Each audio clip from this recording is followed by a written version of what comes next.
Hello everyone, আসসালামু আলাইকুম। আপনারা সবাই কেমন আছেন? আমি আছি আলহামদুলিল্লাহ ভালো। তো সকাল থেকে বৃষ্টি হচ্ছে, তো আমার টেনশনে তো ঘুম হচ্ছে না।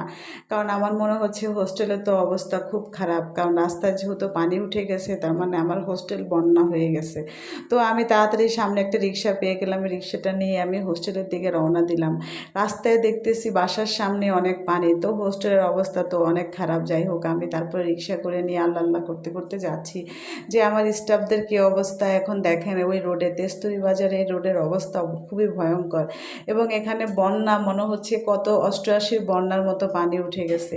একটু বৃষ্টি হলে, ঘন্টাখানেক বৃষ্টি হলে পানি উঠে যায়। যাই হোক, এই অবস্থায় এখন আমার স্টুডেন্টরা কী করতেছে, আমার স্টাফরা কী করতেছে, এরা খাওয়া দাওয়া করলো কিনা, এরা কীভাবে কী করলো। তো আমি রিক্সায় বসে আছি, এখন কারেন্টও নেই, যে ভিতরে ঢুকবো সে পরিস্থিতিও নেই। এখন জুনায়েদকে ডাক দিলাম, জুনায়েদ জুনায়েদ বলে জুনায়েদ উত্তর নিয়ে বলল, আপু ভিতরে